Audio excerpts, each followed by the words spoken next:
Guys, just want to do a weekly update. We're technically, I think, in week 3.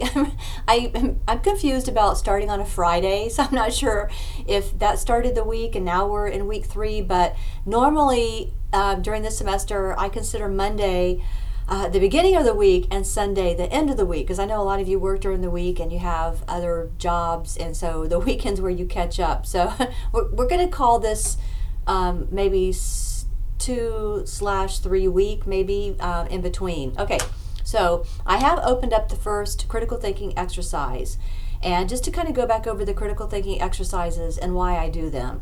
Many of you, and I've read through the discussion, are pre-professionals. You're going into our nursing program, some of you are going into radiography, some of you are going into education, and some of you are psych majors.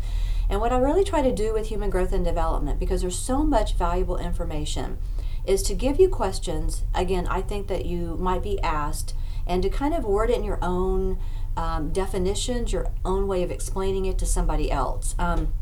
For example, I just had a student, ask me about babbling, that their grandchild is starting to babble, and is there anything that she can do to reinforce the babbling, or how is she supposed to behave around babbling? So that just kind of gives you an example. And yes, there's so much research out there on language and language development and even babbling.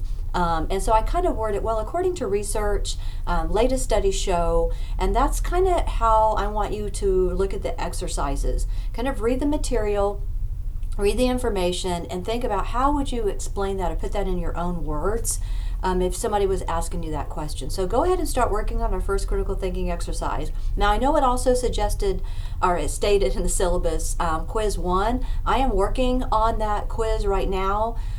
So I kind of go back over my quizzes. I kind of, rearrange questions. I'm just really picky about it. So I am working on it, and I will even make an announcement when that quiz is available for you guys to take. All of the quizzes in the class are multiple choice. So I know you're excited right now that it's multiple choice. So they're all multiple choice. It's just easier to kind of get that done, grade it, and then have it, the grade posted to your grade book. So I am working on the quiz 1. I'll have that available for you. You start working on the first critical thinking exercise, upload that back into that folder, that assignment, and then I will get that graded for you. And just really pay attention to the terminology, to the theories that we use in human growth and development. The first few chapters are really about theory, again, why we study human growth, a lot of terminology.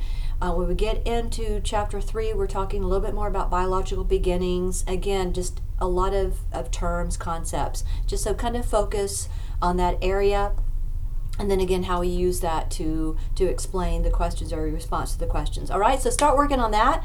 Again, I'll make an announcement.